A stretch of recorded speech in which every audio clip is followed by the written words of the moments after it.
En esta noche, volviendo a nuestro estudio de Cristo en el Antiguo Testamento, ya hemos hablado sobre los tipos de Cristo, lo que son un tipo y por qué son importantes que nosotros podamos estudiarlo. Dijimos que los tipos pueden ser personas, objetos, eventos o incluso ritos que encontramos en el Antiguo Testamento que apuntan a la persona de Cristo. Un último personaje que vamos a hablar, que vamos a ver en cuanto a los personajes como tipo de Cristo, es uno que mencionó el hermano Jorge la semana pasada, ya al final. ¿Se acuerda, hermano Jorge, de quién nos habló? Jorge o Jesús, uno de los dos, si no mal no recuerdo, nos habló de este personaje como un tipo de Cristo. Recuérdese, estamos estudiando este estudio bíblico porque creemos, hermanos, de la importancia que tiene que todos nosotros, así como conocemos los evangelios y de la persona de Cristo, también el Antiguo Testamento contiene reveladores detalles acerca de la persona y la obra de Cristo. Bien, en esta noche vamos a ver a Jonás como un tipo de Cristo.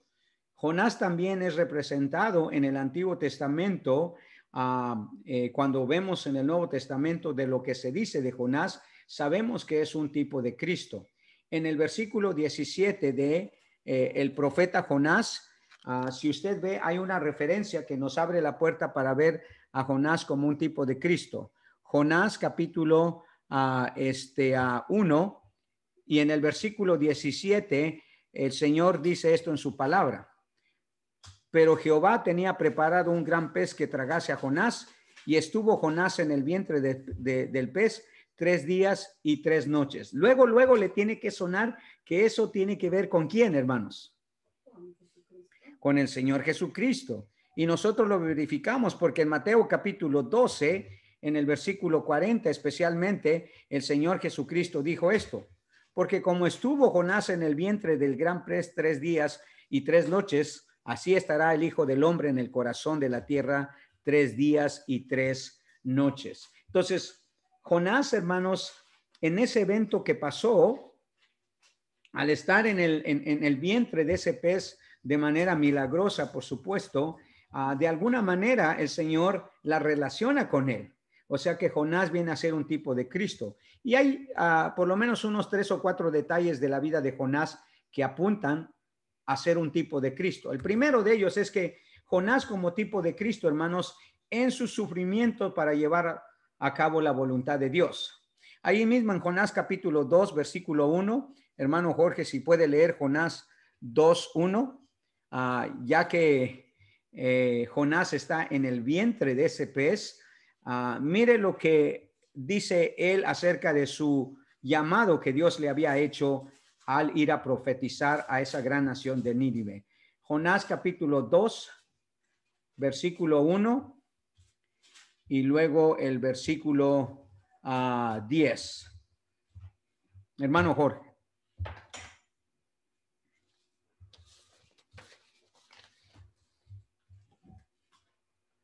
¿Estamos ahí, hermanos?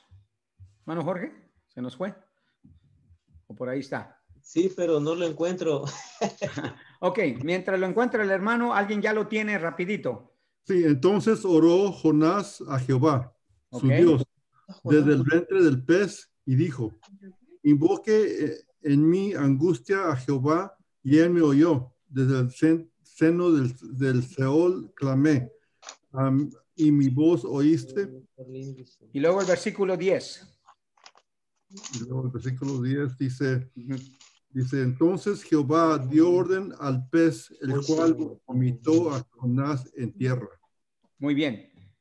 Y entonces vemos, hermanos, el tremendo sufrimiento que tuvo que pasar Jonás al estar dentro de del estómago de ese pez. Y habla de su sufrimiento, no solamente en ese momento, pero de todo lo que le tomó a Jonás llevar a cabo la voluntad de Dios. Todas las dificultades, todos los sufrimientos, y por eso hace referencia a eso. Y el Señor Jesucristo, hablando de el sufrimiento que él iba a tener, en Marcos capítulo 8, versículo 31, el Señor habla, al igual que Jonás, de un sufrimiento por hacer la voluntad de Dios. Dice, y comenzó a enseñarles que le era necesario al Hijo del Hombre padecer mucho y ser desechado por los ancianos, por los principales sacerdotes y por los escribas, y ser muerto y resucitar después de 3 días, tal como Jonás a los 3 días fue vomitado por el pez. El Señor Jesucristo también fue un gran sufrimiento el que tuvo que pasar, y después de 3 días el Señor resucitó, ¿verdad? Entonces, como tipo de Cristo, Jonás, hermanos, también sufrió para llevar a cabo la voluntad de Dios. Otro detalle en la vida de Jonás, hermanos, que lo hace como un tipo de Cristo, es también en ser una señal para una generación pecaminosa. Ahora sí, hermano Jorge, Jonás capítulo 1, versículo 1, Jonás 1:1, mire lo que dice ahí Jonás 1:1, hermanos. Amén. Dice 1:1 dijo. Sí, Jonás 1:1. Amén. Dice, vino palabra de Jehová a Jonás, hijo de Amital, diciendo, levántate. ¿Hasta dónde leo? Lea el versículo 2. Dice, levántate y ve a Nínive, aquella gran ciudad, y pregona contra ella, porque ha subido su maldad delante de mí. Muy bien. Entonces sabemos que Jonás, hermanos, llevó un mensaje a una generación malvada, a una generación perdida, a una generación perversa. Ahora, ¿qué es lo que hizo el Señor Jesucristo? Exactamente lo mismo. En Mateo capítulo 12, versículo 39, note lo que dice, hermana Catalina, si lo puede leer. Mateo 12, 39.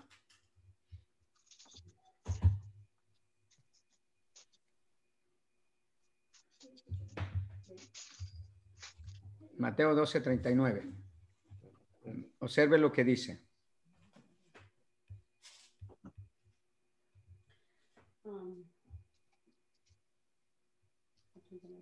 Dice así, él respondió y les dijo, la generación mala y adúltera demanda señal, pero señal no se le será dada, sino la señal del profeta Jonás. Muy bien. Entonces el Señor Jesucristo dijo, de la misma manera que yo soy señal para esta generación, como lo fue Jonás a su generación, así también yo voy a ser una señal para esta generación, dice, mala y adúltera. Porque Jesús vivía en medio de una generación, hermanos, adúltera, malvada, pagana, pecaminosa, al igual que Jonás. Y él fue enviado, hermanos, obviamente a esa generación. Muy similar el ministerio de Jonás con el ministerio de nuestro Señor Jesucristo. En ese sentido también es un tipo de Cristo. Otro detalle que vemos en Jonás como tipo de Cristo, hermanos, es al llevar un mensaje de arrepentimiento a la gente pecadora.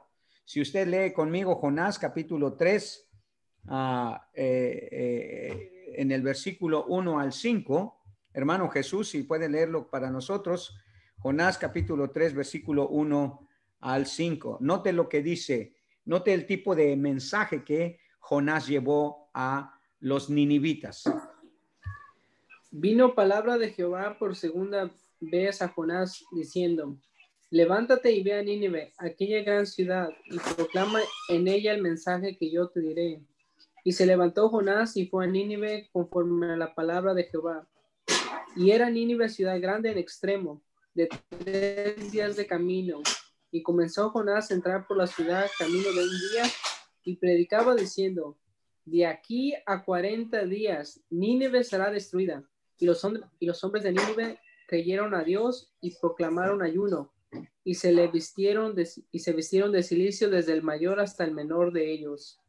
Ok, muy bien. Entonces vemos, hermanos, que Jonás llevó un mensaje de arrepentimiento, ¿verdad? Y sabemos que la gente se arrepintió. Posiblemente no toda, pero la mayoría se arrepintió. Cuando vemos el mensaje que el Señor Jesucristo también llevó a su generación malvada en el versículo 17 del Evangelio de Mateo, note lo que dice. En Mateo 4, versículo 17, el Señor Jesucristo también hizo eso. Dice, desde entonces comenzó Jesús a predicar y a decir, arrepentíos porque el reino de los cielos se ha acercado. Entonces, el mismo mensaje de arrepentimiento que llevó Jonás para que los hombres de Nínive creyeran al Señor y se arrepintieran, de la misma manera el Señor Jesucristo llevó un mensaje de arrepentimiento que muchos y ahora millones, por supuesto, han creído y se han arrepentido. En ese sentido vemos el tipo de Cristo en Jonás. Un último detalle que podemos ver sobre la vida de Jonás, hermanos, como tipo de Cristo, al ser una señal de juicio para el mundo pecador. Lucas capítulo 11, versículo 29 al 30. Hermano Eddie, si lo puede leer. Lucas 11, 29 al 30. Allí vemos resumido ese tipo de Cristo que es Jonás cuando lo ponemos a la par de nuestro Señor Jesucristo. Lucas 11, 29 y 30. ¿Estamos allí, hermano Eddie? Sí. Apiñándose las multitudes, comenzó a decir, esta generación es mala, demanda señal, pero señal no la será dada, sino la señal de Jonás. Porque así como Jonás fue señal a los minisbitas, también lo será el Hijo del Hombre a esta generación.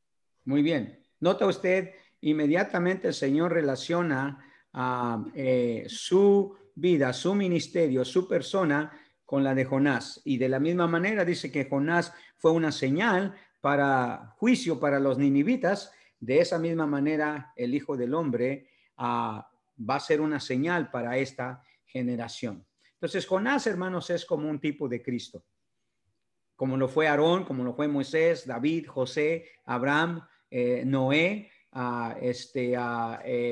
Adán y todos ellos. No son los únicos, hermanos, pero hemos seleccionado algunos de ellos para que podamos ver que lo que el Señor Jesucristo dijo sobre el hecho de que Él se encontraba en el Antiguo Testamento era una realidad, hermanos.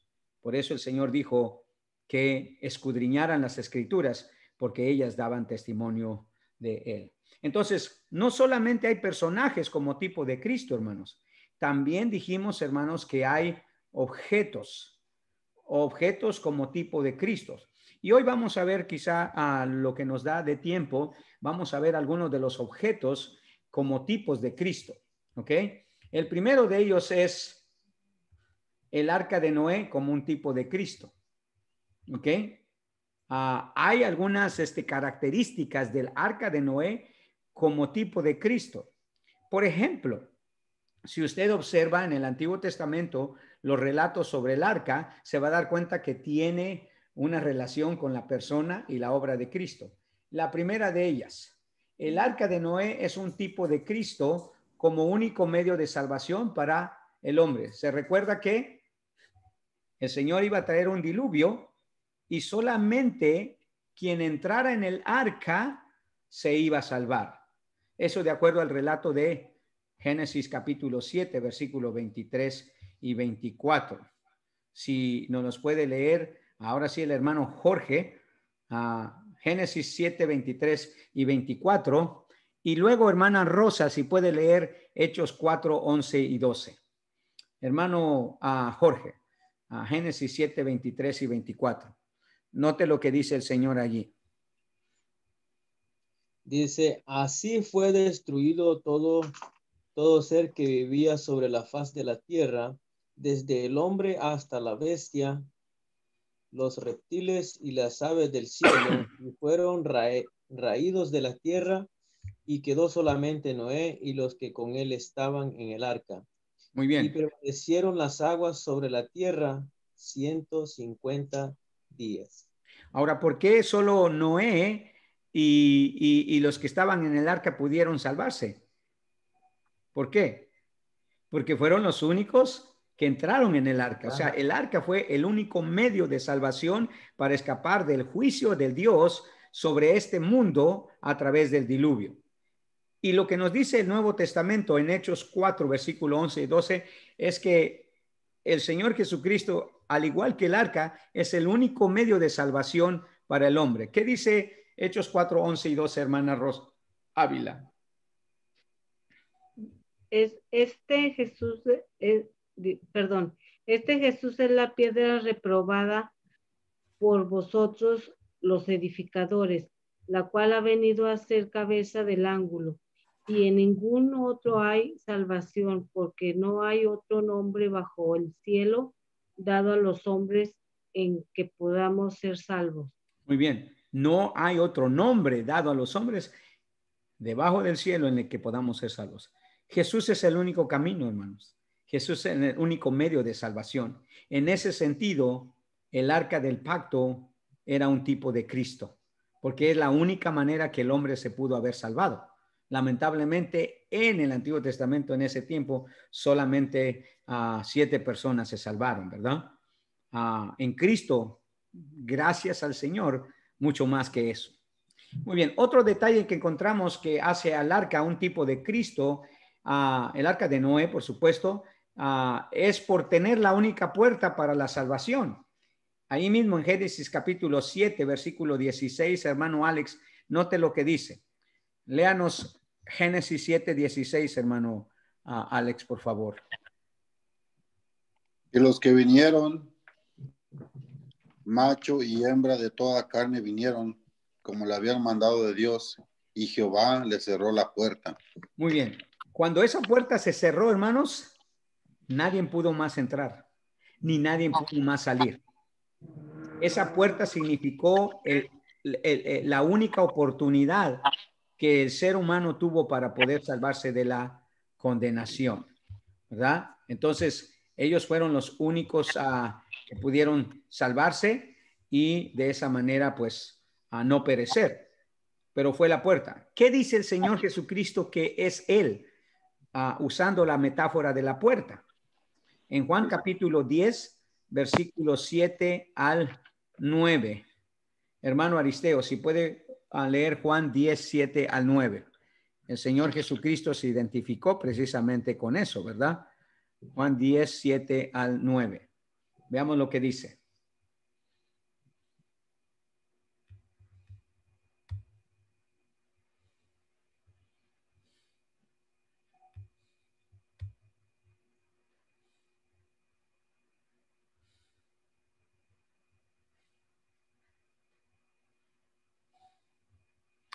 Juan 10, 7 al 9. Aquí la tengo yo, pastor. Échela, hermana Rosa, por favor. Dice, volvió pues Jesús a decirles, de cierto os digo, yo soy la puerta de las ovejas. Todos los que antes de mí vinieron, ladrones son los salteadores, pero no los oyeron las ovejas. Yo soy la puerta, el que por mí entre será salvo, y entrará y saldrá y hallará pastos. Muy bien. Entonces aquí el Señor Jesucristo se identifica como la única puerta. Yo soy esa puerta, dice, y el que por mí entrare a esa puerta será salvo. Entonces, al igual que el arca, sabemos que tenía una única puerta, ¿verdad? Y los que entraron por esa puerta se salvaron, al igual que el Señor Jesucristo se identifica metafóricamente con esa puerta. Otro detalle del arca es que el arca de Noé es un tipo de Cristo como señal del pacto entre Dios y el hombre. Recuérdese que el Señor Jesucristo hizo un pacto con la humanidad, de la misma manera que fue Dios con Noé hizo un pacto de esa manera. Génesis capítulo 6, versículos 18 y 19. Hermano Aristeo, ahora sí lo puede leer. Y si Jenny nos puede leer Hebreos 7:22. Mientras lo busca Jenny. Ok, hermano Aristeo. Dice,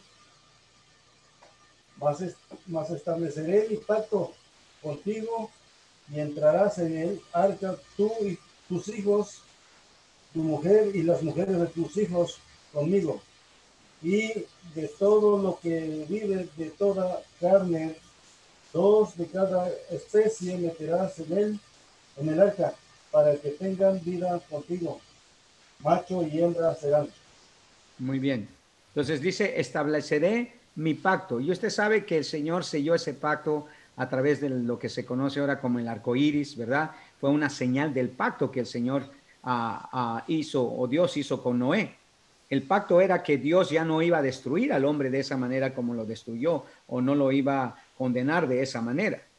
Pero en Hebreos capítulo 7, versículo 22, hermana Jenny, mire lo que dice el escritor de Hebreos hablando de lo que el Señor Jesucristo logró por nosotros, así como Noé logró un pacto con Dios por su fidelidad, por su fe en el Señor, por su obediencia al Señor. Bueno, el Señor Jesucristo hizo algo similar. Hebreos 7:22. Por tanto, Jesús es hecho fiador de un mejor pacto. Muy bien. Jesús dice, es hecho fiador, o sea, es hecho más confiable de un mejor pacto. En Cristo, hermanos, tenemos un mejor pacto, porque es un pacto de gracia. Ya no es un pacto de obras, ¿verdad? Que nunca lo fue en sí, pero digo, al menos en el Antiguo Testamento se requería que el hombre, hermanos, participara muy activamente al ejercer su fe. Muy bien, un último detalle que vemos en el arca de Noé como un tipo de Cristo, hermanos, es en ofrecer al hombre un nuevo comienzo en su vida. El arca, hermanos, fue, digamos, el punto donde se dio la oportunidad al hombre de volver a, por así decirlo, volver a nacer, volver a poblar la tierra, volver a tener un nuevo comienzo.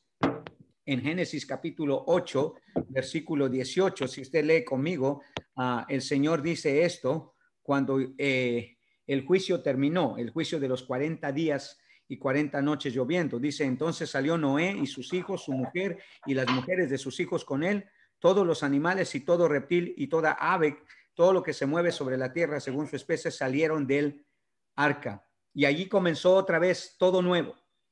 Todo comenzó nuevo. Y hermanos, de la misma manera, cuando nosotros venimos a Cristo, cuando entramos a la puerta de la gracia de Dios por medio de Cristo, la Biblia dice que nosotros tenemos un nuevo comienzo. ¿Se acuerdan que dice es segunda de Corintios, hermanos? ¿Ok? Corríjale ahí, es segunda de Corintios 5:17. ¿Se acuerdan lo que dice? ¿Nadie? De modo que si alguno está en Cristo, nuevas criaturas, las cosas viejas pasaron, todas son hechas todas nuevas. Muy bien. Sí, en Cristo, hermanos, hay un nuevo comienzo, así como lo hubo en el pacto, en el arca de Noé, hubo un nuevo comienzo. La humanidad tuvo un nuevo comienzo. El hombre tiene un nuevo comienzo. Es una nueva criatura, una nueva creación. Es un nuevo comienzo para el hombre. En ese sentido, podemos decir que el arca de Noé fue un tipo de Cristo. Otro objeto que vamos a ver en esta noche, y nos alcanza el tiempo, es la serpiente de bronce como tipo de Cristo. ¿Verdad? ¿Se acuerda de esa, hermano? El hermano Jorge la mencionó la semana pasada. Por lo tanto, léanos Números 21:8. Y hermano Alex, Juan 3:14. Hermano Alex, Juan 3:14 y hermano Jorge, Números 21:8. Mientras lo busca el hermano, acuérdese, el pueblo de Israel estaba quejándose constantemente delante del Señor y el Señor tiene que traer una disciplina seria, manda una serie de serpientes a que muerdan a la población del pueblo de Israel y el Señor les da una manera de cómo ellos pueden sanarse, cómo ellos pueden quitarse ese veneno que las serpientes le daban. Es una analogía también allí, podemos decir. Números 21:8, hermano Jorge. Amén, amén. Dice, y Jehová dijo a Moisés, hazte una serpiente ardiente y ponla sobre una asta, y cualquiera que fuere mordido y mirare a ella, vivirá. Ok, muy bien. Entonces, La serpiente de bronce, hermanos, fue, dice, el medio por lo cual estos hombres alcanzaban la sanidad del veneno que esas serpientes ponían en sus cuerpos. Y en Juan 3:14, note lo que dice el Señor sobre este tipo que encontramos en la serpiente de bronce en relación a nuestro Señor Jesucristo. Hermano Alex, Juan 3:14. Y como Moisés levantó la serpiente en el desierto, así es necesario que el Hijo del Hombre sea levantado. Muy bien. Entonces, el Señor Jesucristo dice, sí, esa serpiente que Moisés levantó en el desierto, se trataba de mí. En cierta medida era lo que yo iba a hacer. Era parte de lo que iba a ser mi persona y mi obra. Entonces, por testimonio mismo de Jesús, sabemos, hermanos, que esa serpiente de bronce se refería a Jesús. Dos detalles en cuanto a la serpiente como tipo de Cristo, a la serpiente de bronce.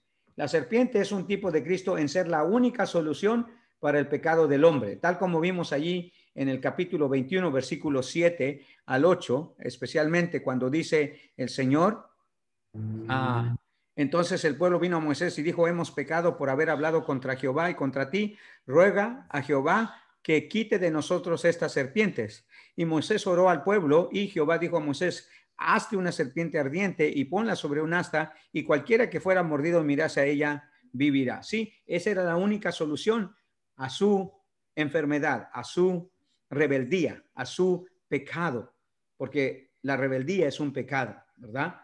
Y cuando vemos nosotros allí en Juan 3:14, igual el pasaje que acaba de leer el hermano dice que así como Moisés levantó la serpiente, así será levantado el Hijo del Hombre. Y sabemos que se trataba de su sacrificio, en el cual iba a traer la sanidad espiritual del pecado para el hombre.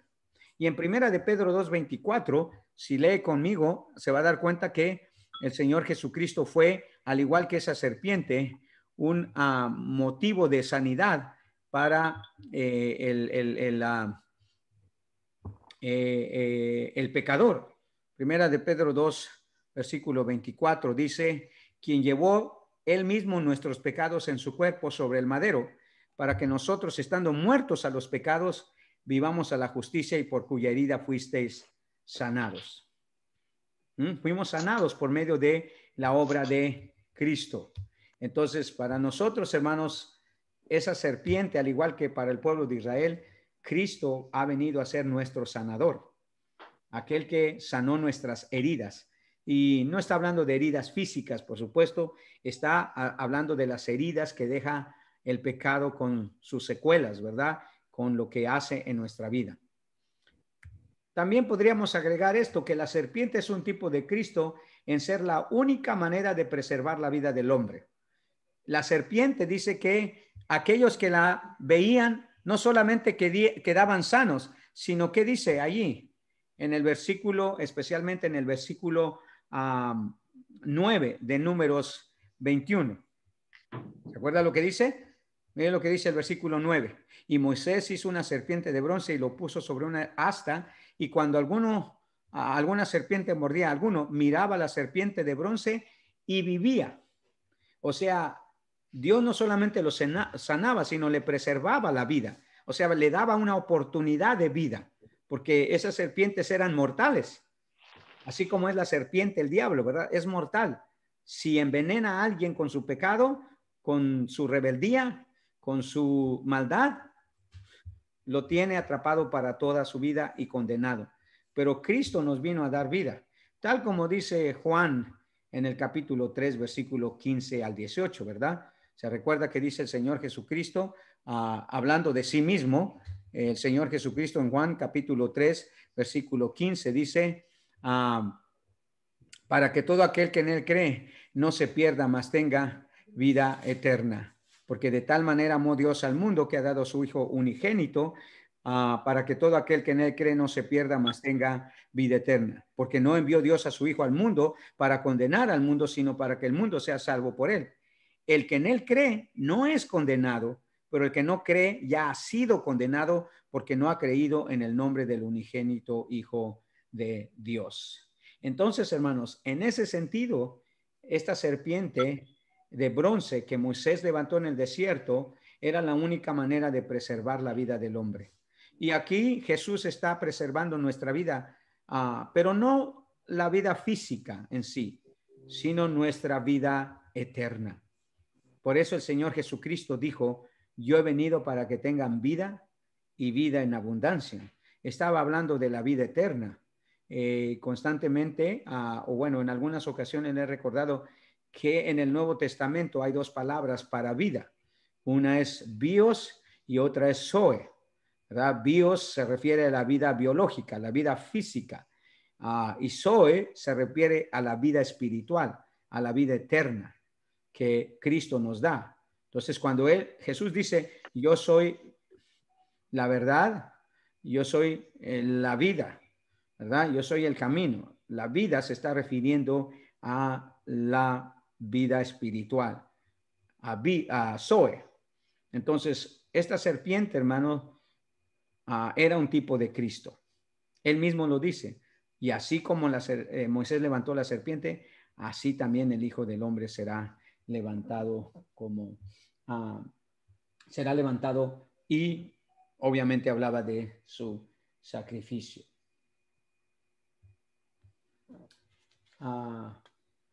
Muy bien, nos da tiempo para ver la última, que es breve. Otro objeto que podemos verlo como un tipo de Cristo también es el arca del pacto. Usted recuerda que el Señor mandó a Moisés, hermanos, a erigir un arca. Era una especie de cajón que representaba, hermanos, la santidad y la presencia de Dios en medio del pueblo. Y el arca como un tipo de Cristo se ve en la manera como Dios estableció las características de esta arca en su construcción y en su diseño. En Éxodo 25:10, mire lo que dijo el Señor acerca de este objeto. Éxodo 25:10, el Señor dice, y harás también un arca de madera de acacia, cuya longitud será de 2 codos y medio, su anchura de codo y medio, y su altura de codo y medio. Y la cubrirás de oro puro por dentro y por fuera, y harás sobre ella una cornisa de oro alrededor.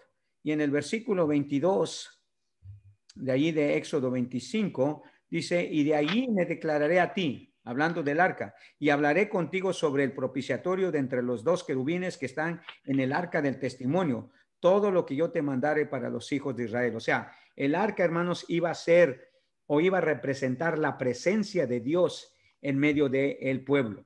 Bueno, cuando nosotros vemos lo que representó la venida del Señor Jesucristo a esta tierra, según el escritor de Hebreos en Hebreos capítulo 9, versículo 4, sabemos eso también.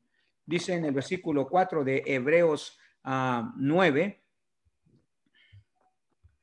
Hebreos 9, 4, dice, en el cual tenía el incensario de oro y el arca del pacto cubierta de oro por todas partes, en la que estaba una urna de oro que contenía el maná, la vara de Aarón que reverdeció y las tablas del pacto, y sobre ella los querubines de gloria que cubrían el propiciatorio, de las cuales cosas no se puede hablar ahora en detalle. Y tiene razón el escritor de Hebreo, porque no tenemos mucho tiempo, ¿verdad? Pero en el 11 dice, pero estando ya presente Cristo, sumo sacerdote de los bienes venideros por el más amplio y más perfecto tabernáculo, no hecho de manos, es decir, no de esta creación. En otras palabras, el pacto representaba la presencia de Dios, pero ya estando Cristo presente, hermanos, ya no necesitamos esa arca. Pero en el Antiguo Testamento representaba la presencia de Dios. Entonces, el arca del pacto es un tipo de Cristo en manifestar la presencia de Dios en medio de su pueblo, tal como lo dice Números 7, a lo mejor estoy equivocado en la cita, pero Números 7:89 dice ahí, lo dudo, no creo que haya un capítulo así en Números, pero puede ser uno. No es 7:89, maybe 7:8 a lo mejor, no estoy seguro. No, bueno, pero el arca del pacto, hermanos, representaba la presencia de Dios en medio de su pueblo. Eso es lo que sí tiene que entender. Después, cuando encuentre bien las citas, se las doy. Y eso es lo que representó la llegada de Jesucristo a este mundo. cuando se encarnó, ¿verdad? En Mateo capítulo 1, versículo 21 al 23, sabemos cuando el anuncio del ángel llegó a José, le dijo que y tendrá o dará a luz un hijo y llamará su nombre Jesús, porque él salvará al pueblo de sus pecados. Y llamará su nombre, dice, Emmanuel, porque él salvará al pueblo de sus pecados. Emmanuel, que es traducido, ¿qué? Dios con nosotros. La presencia de Cristo, hermanos, trajo la presencia del Dios Todopoderoso hecho carne. Entonces, al igual que el arca del pacto, también la presencia de Dios se vio manifestada, hermanos, en la persona de Jesucristo. Allí es donde vimos la gloria de Dios, dice Juan en el capítulo 1. Vimos su gloria, gloria como la del unigénito. Pastor. Sí. Pienso yo que es Éxodo 25, 8 y 9. Dice, a ver, le harán un santuario para mí y habitaré en medio de ellos, conforme a todo lo que yo te mostraré, el diseño del tabernáculo y el diseño de todos los utensilios, así lo haréis. Sí, pienso que eso se refiere al tabernáculo. Estamos hablando del arca del pacto ahorita. Pero sí, vamos a ver el tabernáculo también como un tipo de Cristo. Pero Pastor, el arca del pacto también representaba la presencia de Dios en medio del pueblo. ¿Ok? Pero... Es 789. 789. Sí. ¿Sí hay 789? Sí hay. Oh, ok, perfecto, sí hay. Muy bien, exacto. Y dice, cuando entraba Moisés en el tabernáculo de reunión para hablar con Dios, oía la voz que le hablaba encima del propiciatorio que estaba sobre el arca del testimonio de entre los dos querubines y hablaba con él. Perdón, sí, tienen razón. No veía hasta el final de mis citas aquí. Entonces, sí está ahí presente el acta en medio del pueblo de Israel. Por último, el arca del pacto es un tipo de Cristo al asegurar la protección en contra del enemigo. En Números 10:33 al 36, note lo que dice el Señor. Números 33, perdón. El arca del pacto, hermanos, era hasta cierto punto un cuidado especial de Dios, representaba un cuidado, una protección de Dios. Versículo 33 dice, así partieron del monte de Jehová camino de 3 días, y el arca del pacto de Jehová fue delante de ellos como de 3 días, buscándoles lugar de descanso. Y la nube de Jehová iba sobre ellos de día, desde que salieron del campamento. Cuando el arca se movía, Moisés decía, levántate, oh Jehová, y sean dispersados tus enemigos, y huyan de tu presencia los que te aborrecen. Y cuando ella se detenía, decía, vuelve, oh Jehová, a los millares de Israel. En otras palabras, parafraseando lo que está diciendo Moisés ahí, dice que cuando el arca iba delante de ellos, Dios guiaba a su pueblo. Cuando ellos iban de camino, los protegía de sus enemigos. En ese sentido, hermanos, el arca de pacto representaba la seguridad, la protección de Dios para el pueblo de Israel.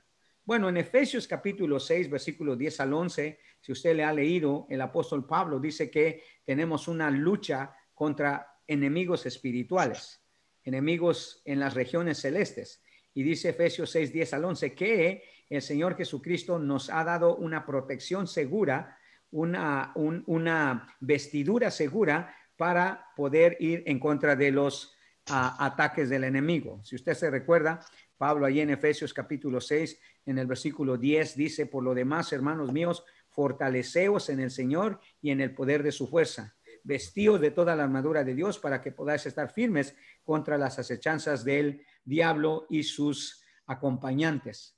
Entonces, nuestro Señor Jesucristo, hermanos, nos da la protección, nos da la victoria sobre los enemigos con el poder de su fuerza, dice. Al igual que el arca de pacto daba seguridad a los israelitas, hermanos, para enfrentar a sus enemigos. En ese sentido, hermanos, el arca del pacto es obviamente un tipo de Cristo. Amén. Entonces, hemos visto el arca del pacto, hemos visto también el arca de Noé, la serpiente. Todos estos son objetos que de alguna manera representan la persona y la obra de Cristo. Hay algunos objetos más que vamos a ver y algunos, obviamente, acontecimientos que sucedieron en el pueblo de Israel que de alguna manera también apuntan a nuestro Señor Jesucristo. Amén. Muy bien, vamos a, pues, obviamente, a parar ahí por causa del tiempo y esperamos poder regresar a nuestro estudio en cuanto nos sea posible.